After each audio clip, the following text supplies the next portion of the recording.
doing the transmission. Thank you. Great student from Stevens. Okay, we are live. Let's hear that applause a little louder. Live from the green room. No. Okay. Great to fill the house, and really great to see so many people in the room to celebrate the 39th chapbook published by the museum. 39! My name is Bob Foster. I work with the museum. I'm kind of the front man for this type of event, and most of the work is actually done by Holly Metz, who is not here. I'm not sure if she's on her way up, but she's definitely here in spirit, and is really the major person behind this, of course, along with Tom. And so glad we're doing this broadcasting live. This will be broadcast, it's being broadcast right now on YouTube and Facebook. There may be some people listening who will be able to text in. I got an email last night around midnight our time from Jake, I guess your son, asking, hey, how can I watch this and what's it all about? This is the chapbook, and I should explain that it's basically an oral history where we sat down with Tom. Tom talked a lot, and then we edited it down and kind of created an arc to the story. And then we worked with pictures that were provided by the family. And then Anne-Marie Menke, the designer, put it together, who lives in California, but she was in Hoboken for many years. And we generally try to do 2 of these a year. And one of our loyal supporters is the Hoboken Free Public Library. And we just so happen to have the director here, Jenny Pooh. And I've always said, Jenny, why don't you come up to the microphone? And this time she's going to do it. So Jenny, why don't you just come up and say a few words about it? And we got good stuff working together. We feel connected. I'm going to tell you that. I didn't know this was going to happen, so then I came here really as a guest. Hi everyone, I haven't met you yet. I'm Jenny. Hey, how's it going? Stevens. I am the director of Hoboken, the library. I've been here about 2.5 years, and I want to say what a huge honor and privilege it is for us to be able to support the work of this amazing institution. The first time I met Bob, it was like immediate chemistry and love, because what he has done to be able to tell these stories of the community is so unique and so precious. We have every single copy, of course, the chapbook in the library, and we're dedicated to working hand in hand and supporting your vision. There's nothing more important to us than, being about the community. And that said, I want to also acknowledge the museum. The library has heard for years that there's been a need for an uptown location. We know that's been in the works with various partners, but I will say, you're the first audience to hear this, that Bob and I have been working for, since I came on, right? We are adding a locker right here in the vestibule. So if you use our lockers, they're really popular. They're like Amazon lockers. You can go 24/7, and there'll be a book drop in there. So it's a start. I want to thank Bob for making that happen. We're so excited to bring this to the museum. It is happening imminently. I can't give an exact date, but we have the delivery scheduled. It took a while to get through, some of the paperwork, but it's happening, and we will make an announcement. There'll be a little, probably mini ribbon cutting uptown. So that's what I wanted to share. So please come visit the library. Of course, thank you for coming to the museum. We love this museum. We love Bob, and we love you all here. So thank you so much for having me.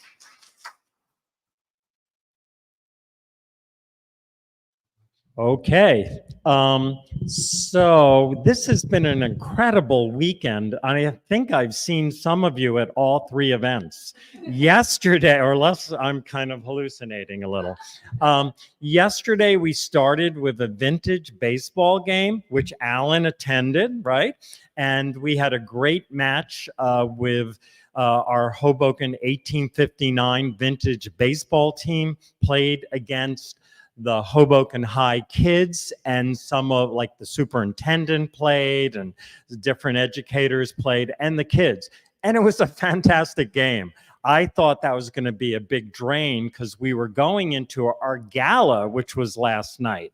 But I actually got energy from the baseball game so I could go through the gala. And then we knew we had this today, which is a great event too. So it's kind of a trifecta. And I think I'll take off tomorrow. It seems realistic. You know, someone has asked that. The Hoboken High team won by 2 points. I can't remember what the exact score was. And I was the announcer, so I fail. I'll say it was, what was it? 9-7, thank you. Why didn't I ask? So that was great. But it was so much fun, that game. It, you know, was really cool. So the way this works is that we generally will ask people in the audience to say a few good words about Tom.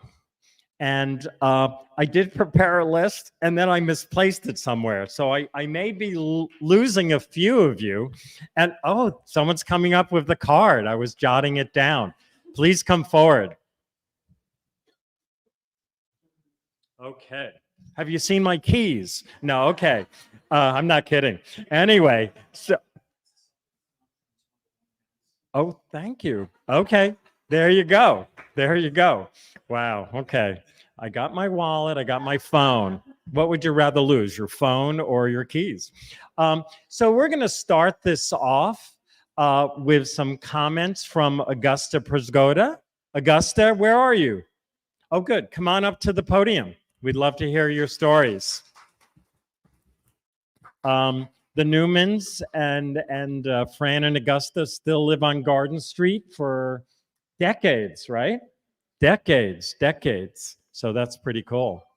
And I spoke to Augusta a few weeks ago, and she said she'd be glad to say a few things. She actually said she was going to prepare something.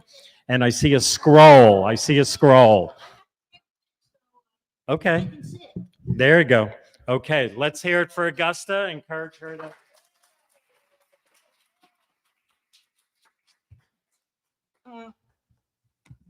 Oh, Tom. When they said to write about Tom, talking about it looks like a lot. It could have been War and Peace. I'm just going to get this. Oh, I'm sorry. It looks like a lot, but I lived next to the Newmans since let's see, May 1st, 1976. So there's a lot of memories, all good, and it just could write forever about this family. But we'll start with Tom. Okay, I met Tom Newman in May of 1976. However, he was a big influence in our decision to first rent and then buy on the 200 block of Garden Street, even before we met him. We flew back to the mainland after spending 6 years in Puerto Rico on April 28th, 1976. We stayed with friends in Throgs Neck that night, and we bought a Village Voice on April 29th, and we looked to see if there was an apartment that was affordable and would suit our needs in Hoboken. There was an interesting ad for a 2-story apartment at 224 Garden Street. We called the landlord, and he gave us directions to the apartment from the Lincoln Tunnel. You see, back then, you had to be careful where you went and stuff. So all right, nothing was dangerous. He just didn't want to scare us off because sometimes they looked a little funny. Okay, the instructions were easy ones, and we're the test. We did not get lost because we get lost all the time. And we drove right down Garden Street until we found 224. We parked in front of 224. Yes, that's another thing. Yes, parking spaces were more available back in 1976. And we got out of the car and looked around and walked into 224. But before I walked in, I looked around, but before I scoped the neighborhood. My husband was looking at the conditions of the houses. I gave them a glance, and they were good. They were enough to decent condition to put me at ease. But the clincher was the 3 kids sitting on the stoop across the street from 224. I found out later these kids were the Newman kids. I knew I wanted to live on that block before we even went inside 224 and talked with the landlord. I told my husband that if the people living in the house across the street had enough faith in the neighborhood to allow their kids to just hang out on the stoop, then I knew I would also feel perfectly safe living on the block. That was good thinking on my part too, let me tell you. So we moved in on May 1st, and because I liked the kids on the stoop, and my husband liked the condition of the house, and we went to a country music show at the Grand Hotel, 3rd and Hudson, I think, long gone that night. It was called Lonesome Cowboy. Tom Newman won a prize for having the best Western outfit. And that is when we found out that he was the owner of the house across the street and the house that convinced us that we wanted to live on the 200 block of Garden Street. It turned out Tom was also a good friend of our new landlord. And then we found out that Tom knew almost everyone on the block. He was a one-man welcoming committee. He always had time to give us newcomers information, advice, and encouragement. We all trusted him. Tom knew about renovating, but he also knew how important it was for us to stick together, help one another, and to socialize with one another if we wanted to bring back the First Ward to its original glory, whatever that was. Some of the houses had turned into slum houses owned by slum landlords. These houses had more housing and building violations than one could count. Tom's goal, and I mean it was his goal, and our goal was to either have the landlords fix up their houses or sell them to a new owner who would be more responsible. So we began thinking of ourselves as members of the much neglected First Ward. We'd have meetings when there seemed to be an emergency. Tom led the meetings. The First Ward Block Association came out of these meetings. Tom was our leader, and then when we officially became an organization, we elected him president. Tom hated the slum rooming houses on our block. So when a chance came to buy 2 of them with the help of HUD, Tom grabbed it.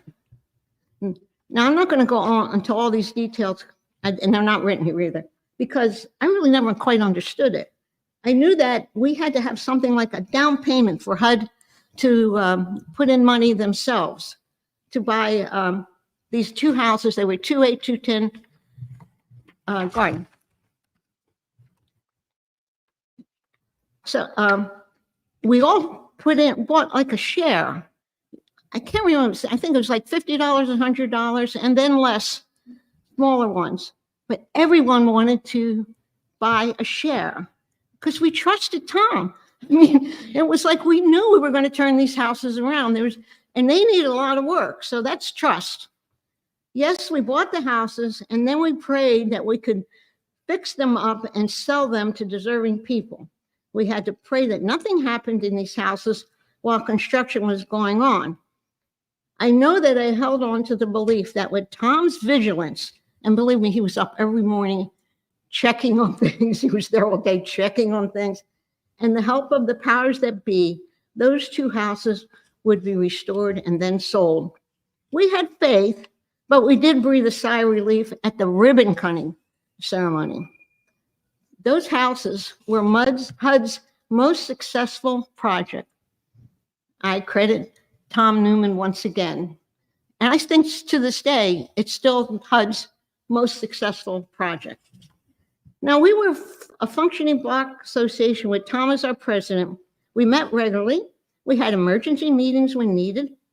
I thought at the time we were really great people had come together to save and then keep an eye on the neighborhood. But I knew that none of our goals would have been achieved without Tom.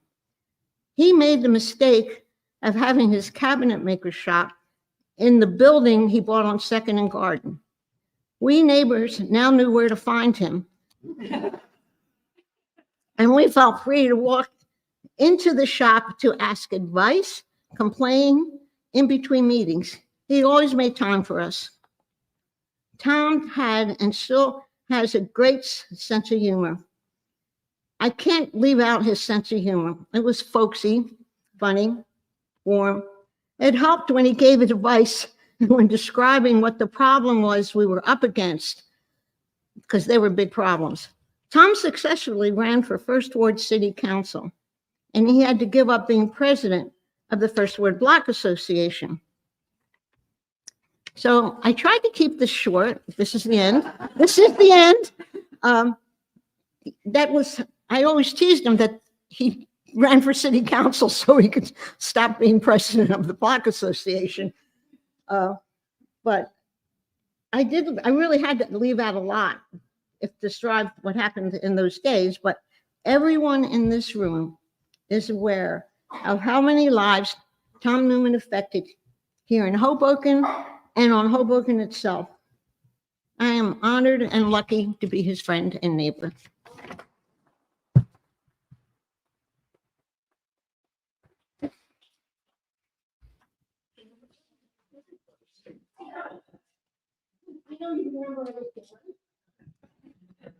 That was almost like a chapbook itself.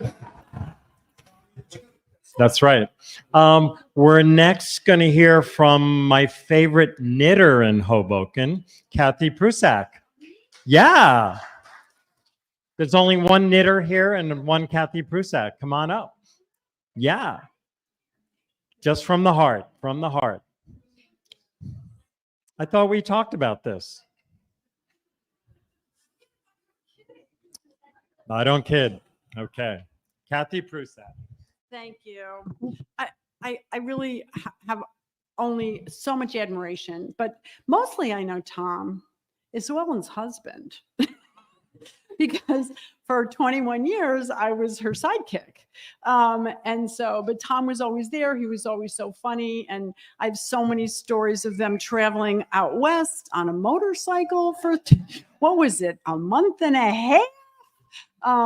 And all of his adventures and the country house and you know, so I mean, that's the memories that I have. They're just so much fun and always hilarious time sitting around your dining room table or kitchen table. I guess it's kitchen table, eating chocolate chip cookies, the good ones.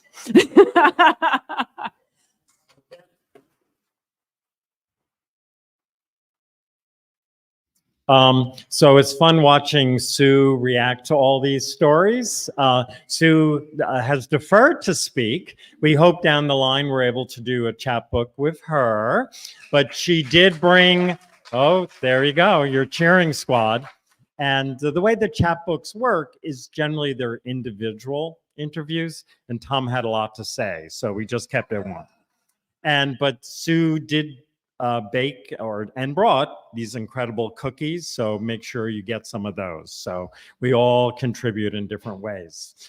So I'm looking way in the back, and I think I'm going to ask to come to the podium is Pamela Strell.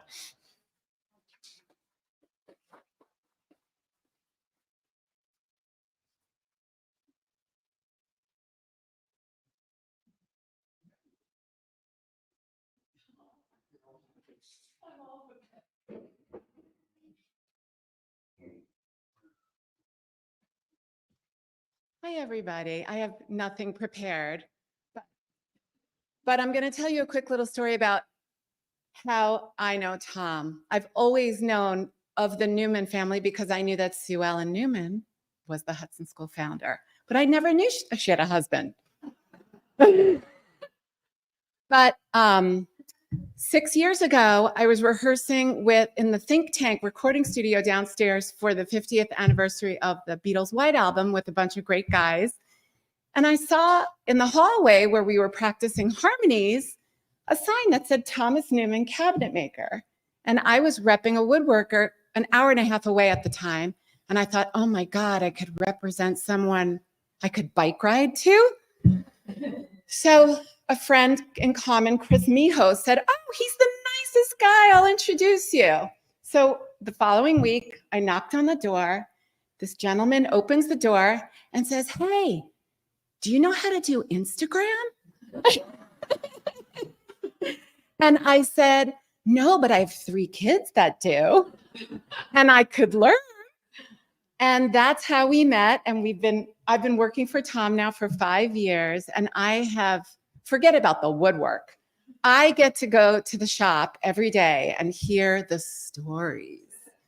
I could have written this chapbook if I had a memory that would retain all the stories about Tommy Vizzetti and the trips to Duff's and all the kids and Sue and when Sue goes to visit to help her kids and the cookies that get made. And so Tom was this incredible councilman in his ward, and he did incredible things for the community of Hoboken. But did you know that he is a master finisher and woodworker, cabinet maker? Go online if you have Instagram and look up Thomas Newman's studio, because you will not believe what's going on. Tom is making chandeliers for Gwyneth Paltrow and Reese Witherspoon. And his kids said to me, "Where were you 20 years ago? We had to do this now?" Right, Tom? We have good times together at the shop, and Tom is like a dad to me. He gives great advice. He's a great listener. He has stories upon stories upon stories. You can't go to work for Tom and actually get any work done because the stories, they're so rich, they're so important, and they are the fabric that makes Hoboken. So I have been blessed and honored to have the last 5 years of my life getting to know Tom. And we say that I'm his consigliere for work, but he's really my mentor. And I'm proud of you, Tom. This is another great accomplishment. So mazel tov.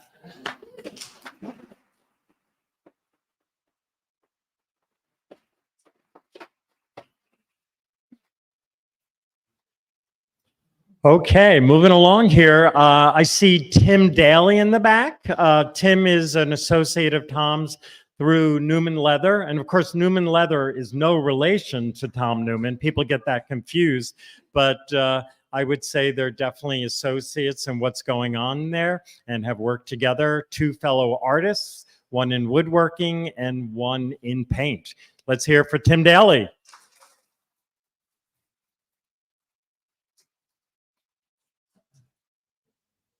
Hi, all. Oh, it's a pretty friendly crowd, but I'm still a little nervous. But I have to say, I'm happy to be here today to join you all in honoring my old friend and comrade, Tom. I became aware of Tom because of his civic work. I moved in Hoboken in '77, and by the early '80s, gentrification was in full swing, along with the fires. And you can just look around and you can see the sort of environment that there was. But it was also still kind of cheap for a short time, so there was opportunity. That's when artists and writers started to move to Hoboken. But yeah, I heard of Tom Vizzetti. Do you all know Tom Vizzetti? Okay, yeah, he was running for mayor at that time. And I believe you always a pleasure. And you were running at the same time, right? You were elected in that same cycle? Oh, afterwards, okay. But you were a natural ally too. So I'd heard about this guy. Well, you know, me and my wife organized a tennis association in our buildings, 1110, 1112 Park.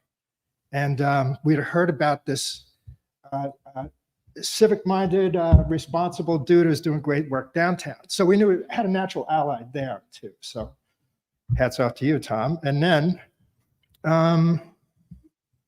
let's see, I have notes, but not really. Tom and I both had workspaces at Newman Leathers. It actually should be pronounced Neumann Leathers, but it's not. And it's Neumann. Anyway, gentrification was galloping along, gobbling up all the good stuff. The studio buildings, possible studio buildings had kind of disappeared. And Newman kind of stood alone as one that the owners wouldn't, either too lazy to prepare the building for sale, or, you know, time races by. They wanted to sell the whole thing or nothing. Exactly. Oh yeah, yeah.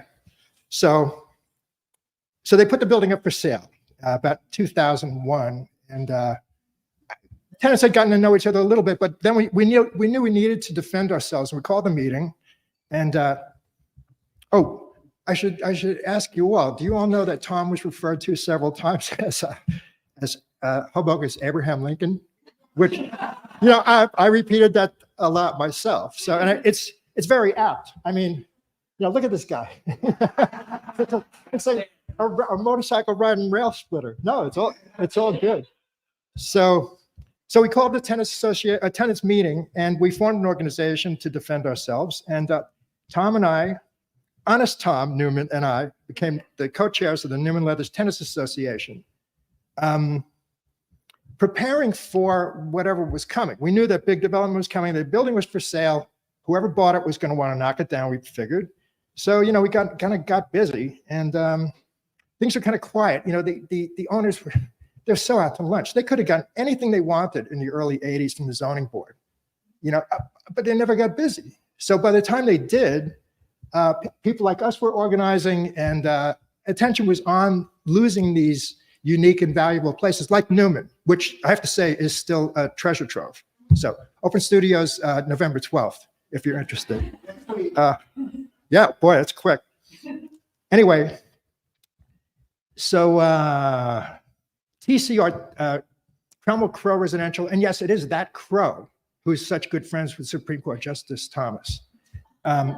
They had an offer on the building, and we wound up going into marathon zoning board hearings. I think there were 8 hearings over eight months. It was a monthly thing.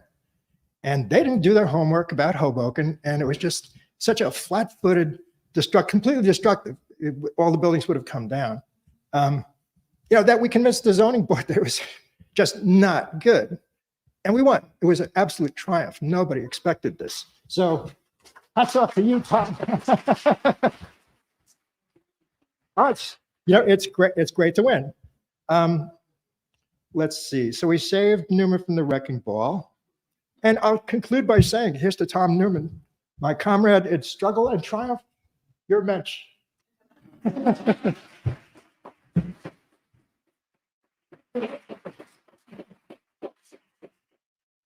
He raised more money for the Newman Leather Fund than anyone. Oh, shucks. He was the fundraiser. I was the mouth. He was Art sells. Okay. I did mean to recognize 2 of our trustees are here. Our board president, Ellen Stewart, is here. Ellen, raise your hand. Excellent. And then Irene Sobolov, raise your hand. Okay. Also a resident of the 200 block of Garden Street, right? I think. Yeah, good. Okay. So moving along, Pat Donnelly is going to come up. Pat for years was kind of a bigwig at the Jersey Journal. I think probably had many titles, and she's still here in Hoboken. Her daughter works now with Community Affairs for the city of Hoboken. So it's kind of cool to see you up here. Pat Donnelly.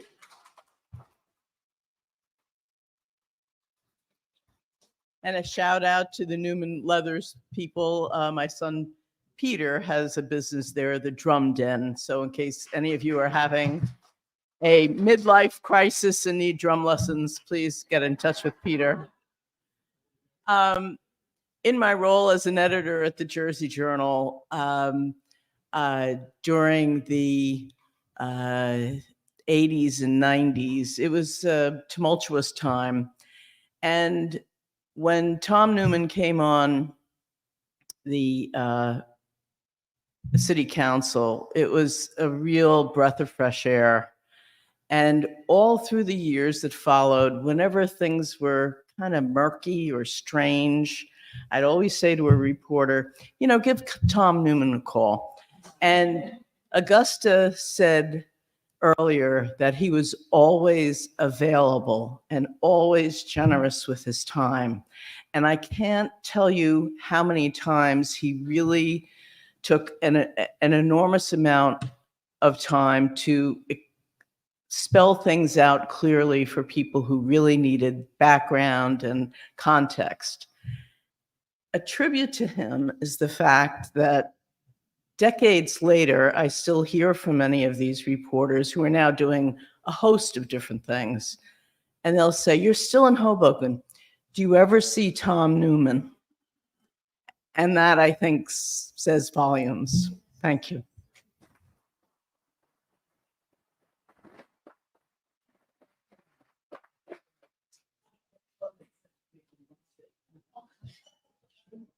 Okay, a few words from a good friend, Diana London, who looked so happy last night listening to Zach Alexander sing Sinatra songs. Welcome, Diana London. Hi, I haven't prepared anything, but I just want to say that Tom is just such a dear person. He's such a decent person. He's empathetic, and in all the years I've known him, it's just always a pleasure to see him riding his bike to work and coming back. And I so much appreciate the kindness of you. And when I first came to Hoboken, it was later on in the 70s, and Tom was the president of the First Ward Block Association. And we had difficulty with the block, we had difficulty with the buildings, and we had difficulty politically. Whatever Tom Newman did, he made better. He made our block better. He made the buildings better by caring about the quality in which people were living. And he made the council much, much, much better. Thank you.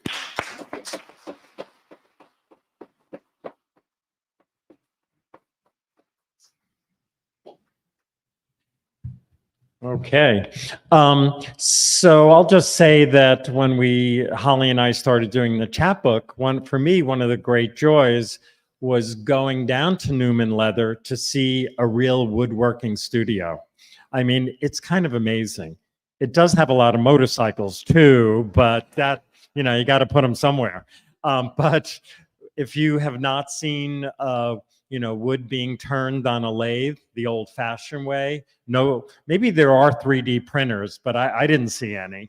But it's pretty old school, a lot of the shop, and that's really fun to see. Newman Leather is probably built in 1860s, 1870s for different uses, but in a way, you're sort of returning it to that time period.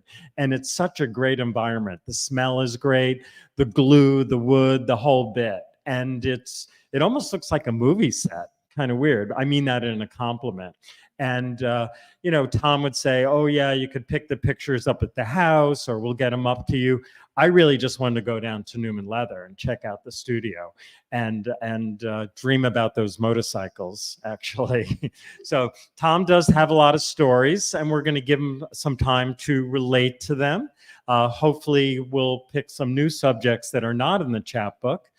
Did anyone else want to say, yes, come right up. I don't know your name, but introduce yourself. I'm glad you're coming up. Thank you. Hi, I'm Eric Reed. I just had been hearing all of these stories about Tom Newman, crusader for Hoboken, all of this stuff, which is all true and pretty amazing. But there's another side to this guy that I'm not sure everybody knows about, talking about motorcycles and stuff. So, we were riding, this is maybe, I don't know, maybe 15 years ago, maybe something like that. We were riding in a big group. Now, Tom he likes motorcycles, all kinds of motorcycles. He's got recent motorcycles, but his crowning achievement of motorcycles is the Vincent. Okay, so we're all out there, there's like 6 of us. We're all getting together. We're going to take a ride on these motorcycles up to Bear Mountain. So we all have these new motorcycles, windscreens on them, Somebody might even had a radio in theirs or something. I can't remember. And here's Tom on the Vincent. Black Lightning? Yeah. Oh, so, which is a bike that's just basically, it was like a top of the line, really like, at its time in the 50s or whatever, it was really something. And in the 2000s, early 2000s, it was still really something. So we're all riding around our new bikes going up the Bear Mountain and everything. And who pulls out in the front? This guy on a 1950s motorcycle, just wearing his leather jacket and I think he just had this helmet. No, he had the one that comes down. So he had it down, but he was out there roaring down out in front of everybody. No windscreen on it. The rest of us are like, bzzz. He's out there. Whoa. So we get out there, we go all the way down. We walk around a little bit. We're coming back and we all get stopped by the cops. And it's like, oh, I can't believe it. We're going to get in trouble. They stopped us because they wanted to look at Tom's bike. Yeah. So all of this stuff about this great Hoboken pioneer guy over here or whatever, all true, mind you, but there's also this other side to him of just this, you know, like bad ass biker. So anyway, always a memory. Everybody should know that too about this guy before he gets into his own stories. Thank you.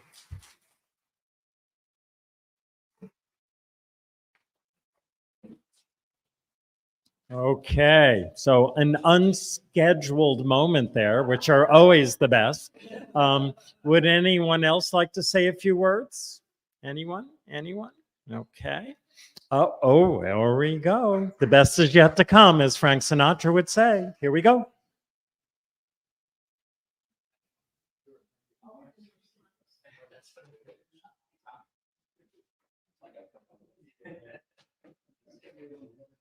Yeah, well, you know, it's a beautiful day. Hi, everybody. My name is Chris. I moved to Hoboken about 40 years ago. Playing music, came here for, you know, all the stuff that was going on with live music and bands. And I started a business down in the Newman Leathers building because that's where you did that at the time. Big space, cheap rent. And we were neighbors first, sort of. You were upstairs, we were downstairs. And got to know each other. He had already had his business for, I don't know how many years at that time. We were the new kids. And as our business grew, we had to get more space. So we worked with the owners to acquire more space at Newman. And as we got more space, Tom decided to take our old space, which is where you are now, if I'm correct. Yeah. So you're welcome. And I had the pleasure of working with Tim and Tom on the whole Newman Leathers escapade. And I have to say, you were the guiding light on that whole thing. I mean, the expertise of navigating through the, you know, the council and through the laws and to the process and the city, and take your time, guys. We don't have to go so fast, and how to strategically go into the various meetings with the council and present the right way. And it was mastermind. And you knew how to do that from all the years of working with everyone in town and understanding what the town was and the essence of Hoboken, right? Of course, they want to keep this kind of activity, this kind of craftsmanship, this kind of unique thing, right, in town. And I think that was key to how we were able to still, and we're still existing, and we're still all doing what we've been doing. It hasn't changed. And it doesn't look like it's going to change. You know, and if it does change, it'll change for the best, only because of, I think, what you helped us do. So thank you for that. And thank you for being an inspiring craftsman. And I love that shop. It's a great shop. I was there 2 days ago. Just looking around, Tom is mixing different colors, trying to get the right pigment in the thing. It's mastermind. It's great. Anyway, thank you very much. Thank you, everybody.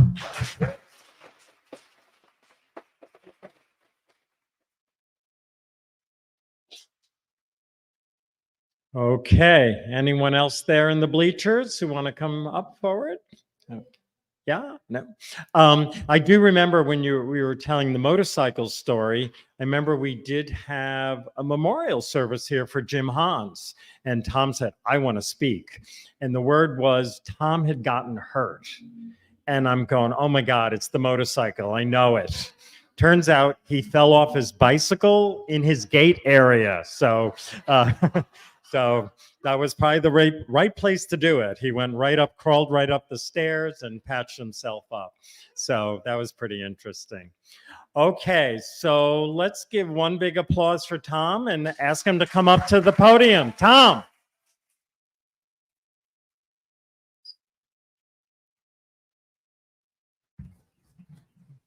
Well, I sort of feel like I've been at a funeral, you know.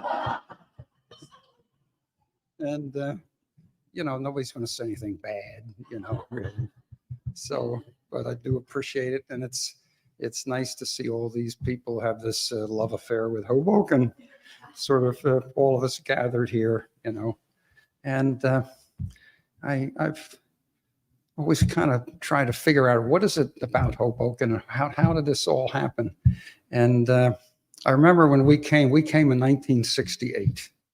And I bet you there's not very many people here, if anybody, who's been before that. I know Maureen has been here since 70. Okay. So, and when we came, it was a working class town. There was no the aristocracy of Hoboken were the cops, firemen, school teachers, guys in a good union like the longshoremen, and everybody lived and worked in Hoboken. Nobody took the path to New York. Nobody. You didn't meet anybody who went to work. You met somebody who went to work and no one, who the hell is that? What's all that about? So, and they all knew each other, it seemed. Or if they didn't know each other, they knew somebody who did know, you know. And so it was a real village. It was real kind of like a little village. And everybody, there was personal relationships. Everybody knew somebody or some connection. And it was like this web of interpersonal, sort of personal stuff. Everything was personal, local, human scale. And I heard this story from a old-timer Puerto Rican guy who, he was a kid, he was up in about 11th and Wash, and he got in some trouble. And I don't know whether the cops were called or something like that. And by the time he got back home on 5th and Madison, his mother was waiting for him. She'd heard all about it. And, you know, that was Hoboken. That was Hoboken. And, you know, it wasn't all, don't get the impression that this is all just 24/7 kumbaya. You know, there were plenty of frictions. It was multi-ethnic, different ethnic groups had come in. The Irish came in and slid underneath the Germans. Then the Italians came in, slid underneath the Irish. And you lived downtown more in the 3rd and 4th wards. And, you know, if you had a good job, if you got a little business, you made a little money, you could buy a house a little uptown being determined by elevation above sea level, you know. But it all worked out because it was all personal. And, you know, there were frictions, there were little squabbles, there were people didn't like each other. But it never got out of hand. And I would say the biggest incident of friction in this was the riots in 1971. And it was Labor Day weekend, hot. And there was a little incident with some Puerto Rican kids down in the 4th ward and the cops. And, you know, the cops were pushing this kid around, smacking him. And so there have been riots in Newark and in the Watts, you know, and the Puerto Rican youth movement, Louis Lopez, you know, great guy. They decided we got to do something about this, you know. And so they organized this march on City Hall. There's going to be Hoboken was going to have a riot just like Newark, you know. And so they marched up there, and headquarters was 1st and Willow, and we lived at 83 Willow. And so, and we knew Louis, and so we wanted to go out and see what it was all about. So we put the kids in the stroller. They went down there to participate in the riot, you know. And there were a few windows busted. There was no looting. There was no fire, you know. And I remember down there saying, what the hell's going on? What happened? What happened? Oh, yeah, but it was this. Well, he had it coming, you know. He did have it coming. He's a wise guy. And so all of this back and forth, it's sort of like the Hoboken network, you know. This thing was like the Greek chorus, you know. Everything got out and talked about, and everybody knew, and it's all personal, you know.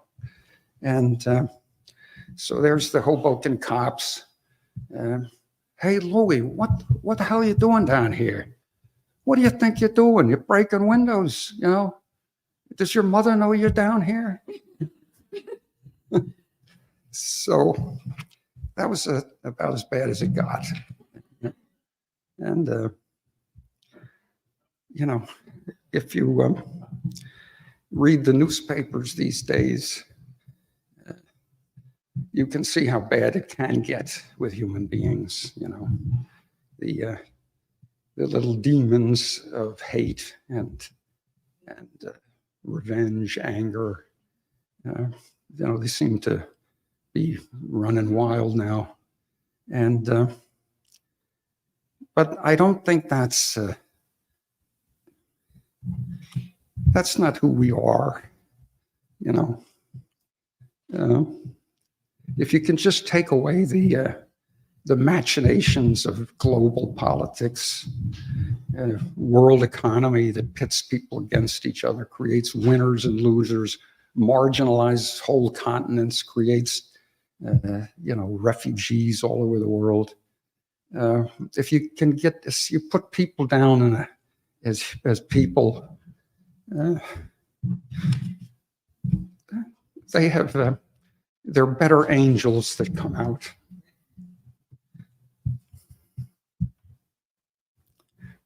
Sorry.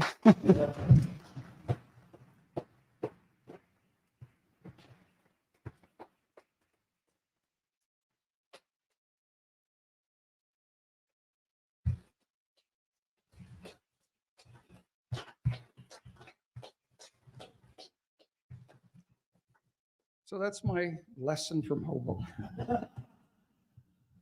And we look at history. The museum here captures it. And so we don't make the same mistakes, right? Hopefully. So that gives me hope. So thank you.